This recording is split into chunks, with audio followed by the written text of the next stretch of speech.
you're tapping the body's very energy to heal by doing this. And Hello and welcome to my YouTube channel. Today I want to talk about a magical formula that has been kept secret by a doctor, and it's a self-healing method that can change your life. The doctor I'm talking about is Dr. Joe Dispenza, a renowned neuroscientist and author. Dr. Dispenza has spent years studying the brain, and he has discovered a powerful formula that can help you heal yourself. This formula is based on the idea that your thoughts and emotions have a direct impact on your physical health. The formula consists of 3 simple steps. By following these 3 steps, you can tap into the power of your mind to heal yourself. Dr. Dispenza has helped thousands of people overcome chronic illnesses, physical injuries, and emotional traumas using this formula. If you want to learn more about Dr. Joe Dispenza and his self-healing method, I highly recommend checking out his books and online courses. He has a wealth of knowledge to share, and his teachings can truly transform your life. the constant effect by the hormones of stress downregulate genes and create disease. And if you can turn on that stress response just by thinking about your problems, then your thoughts are literally going to make you sick. So if your thoughts can make you sick, can your thoughts make you well? You cannot begin to see changes in a person's health until they stop regulating the same genes the same way, and they start upregulating new genes and downregulating old genes. And if they do that, they start producing different enzymes and different chemicals and different hormones, and their body begins to scale in a different direction. All you need is that first person that stands on the stage and says, "Hey, I walked in here with Parkinson's disease. I have no idea what happened, but I'm not trembling anymore. And boy, that last thing, just something clicked for me." And the person in the audience was watching the 4-minute mile right in front of them and going, "Wow, that guy looks like he's not a vegan. He doesn't look like he's particularly in shape, but his Parkinson's went away. And wow, I mean, if he could do it, I could do it." And somebody else changes their belief. And now that's a footprint in consciousness. Get enough people doing that. When we're truly present and we are in the moment, we're in the visualizing process, the brain does not know the difference between the real life experience and what the person is imagining. Now, experience enriches brain circuitry. And the problem is that when we're facing a health condition or a crisis, we always tend to focus on what we don't want to have happen instead of what we do want to have happen, because arousal, the stress hormones, prepares us for the worst, right? So teaching yourself to stay present and not go to the worst case scenario is being present. And someone who can carry a thought for that long and go through the process of interacting with kidney, brain doesn't know the difference between whether it's real or not if you don't break from it and start thinking about, am I going to be on dialysis the rest of my life? It's one long moment. Experience enriches circuitry in the brain, so the brain looks like, over time, that the experience has already happened. You start to install the neurological hardware ahead of the event. Now, if you keep doing it, the hardware becomes a software program, and it becomes easier to do it the next time, because now you're creating circuitry. And what is mind? Mind is the brain in action. So you're installing a new mind that people can heal that quickly in 1 week. Yeah, because what if they create an inner that carries an amplitude of gratitude or joy or freedom? Break through from the chains of the past. When the body is liberated and you feel that elevated emotion, the stronger the emotion you feel from that breakthrough, the more you're going to pay attention to the image in your mind. And now you're beginning to brand new circuitry in the brain, and your body's being conditioned into a new future. And the stronger the emotion you feel, the more you pay attention to the picture, the more you're conditioning the body over time to the future instead of the past. So now you keep knocking on that genetic door emotionally. Then that emotion ultimately signals a new gene that upregulates that gene to produce better proteins. And the person then all of a sudden starts healing. And we have research to show that people can do that in 4 days. Signal genes to reduce cancer cells. And wow. Just to signal stem cells to suppress to go to active tissues and repair them and regenerate them and suppress inflammation. We have research to show that you could change the number of brain cells you have just by doing this properly. If you are enjoying our video, please consider subscribing to our channel for more new content. Well, you come with a lot of genes, and they're just a library of potentials. They're just a storehouse of information, of possibility. So then you got to get the right signal, the right lock into the key that begins to select and instruct genes that cause genes to make different proteins. And you can regulate so many different genes. The same genes, you can regulate them differently. So when they upregulate, they start producing really healthy and robust proteins. And that's enzymes, that's tissue, that's structure, that function, that's hormone. It's immunoglobulins. When they downregulate because of some alarm, when there's not a lot of energy for long-term building projects, well, then you keep doing that, then the body starts producing cheaper proteins. It's a different signal. It's not a time for growth. So if you had experience of trauma, say, for example, and it's created the feeling of fear, and your fear is that it could happen again. And you don't know this, but every time you think about that future, that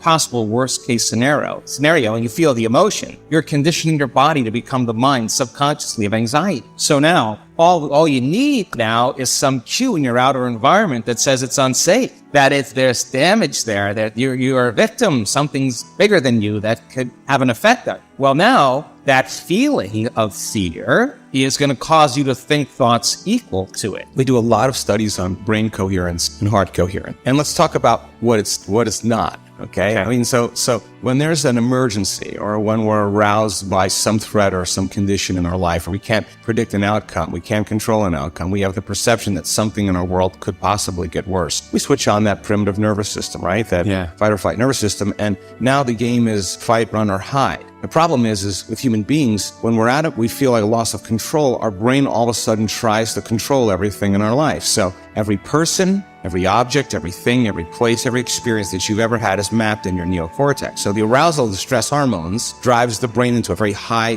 brainwave state called high beta. But then as you shift your attention from one meeting to another text to another person, to another thing, to another place you have to go, every one of those different elements has a neurological network in the brain. So like a lightning storm in the clouds, the brain starts firing out of order. It starts firing incoherently. And when the brain is incoherent, we're incoherent. And so think about when you're stressed. The most common thing that people do is they over-focus. They narrow their focus on whatever it is that's driving them to pay attention to it. Yeah. And so then the act of paying attention to the problem is actually driving the brain further out of balance. And we've studied this. When you analyze that problem, that circumstance, that condition within the emotion that you are feeling, derived by the hormones of stress, you'll make your brain worse 100% of the time because the analysis, the over-analysis is driving it further into a higher thinking, higher beta brainwave state. So this kind of narrow focus is what causes the brain to be a house divided against itself. So we thought, well, why don't we do the opposite? Why, instead of narrowing our focus on the cause, something physical, something material, because the hormones of stress actually heighten the senses and cause us to become materialists. So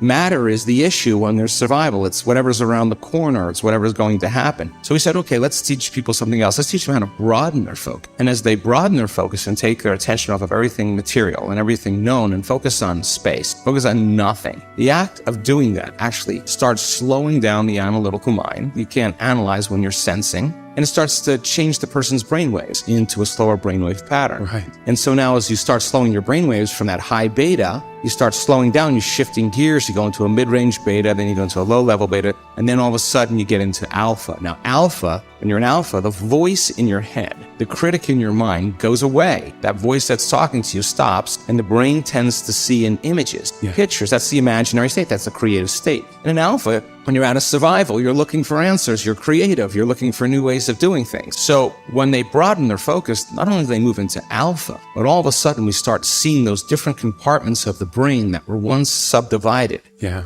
All of a sudden starting to unify. Different communities of neurons that were fragmented start to synchronize. So the person then no longer needs the environment to feel that fear. Discover more similar contents from our carefully curated playlist. Watch more informational videos from the top corner. They just have a thought about that condition now. And now they're literally knocking their brain and body out of balance by thought alone. And the body's constantly living in emergency mode. And it takes a lot of energy, a lot of resources to live in emergency mode all the time. Guess what system becomes compromised by it? Immune system. Your immune system. Why? Because you have two protection systems. You got a system that protects you from dangers in your outer world. That's the gas pedal. That's the sympathetic nervous system. That's the fight or flight nervous system. Danger, threat out there. Use all the energy because you gotta survive it. And when you survive, you gotta take care of your body. So now that system can work really well short term. It doesn't work really well if you keep it on all the time. Because if you're mobilizing all that energy for some threat in your outer world, there's no energy in your inner world for growth and repair. There's no energy for long-term building projects. And energy leaves the brain and it leaves the heart and it moves into these lower centers because now you're tapping the body's resources because there is an emergency. But whether the emergency is real or imagined, whether your anger is valid or justified or not, that you're tapping the body's very energy to heal by doing this. And the immune system says, well, we're part of really the other nervous system. We're the brake. We're the clutch. We need to get into relaxation. We need to get back in balance again. And when we do, then we'll metabolize. Then we'll assimilate. We'll reproduce. We'll excrete properly. So now you got this kind of battle between the gas pedal and the brake. And the immune system says, hey, listen, if there's foreign agents, if there's viruses, bacteria, molds, funguses, listen, we don't have a whole lot of energy here to deal with them because we're fighting this war out there. There's no homeland security. So they shut down certain receptors in the immune system. They shut down function of those lymphocytes, those white blood cells that are your inner army of protection. And it takes a lot of energy to fight a virus and a bacteria, but if there's no energy, hey, listen, it's energy to raise the body's temperature. Where do you think that comes from? That's part of that branch called the autonomic nervous system. Thank you for watching, and if you enjoyed this video, please don't forget to like, share, and subscribe for more.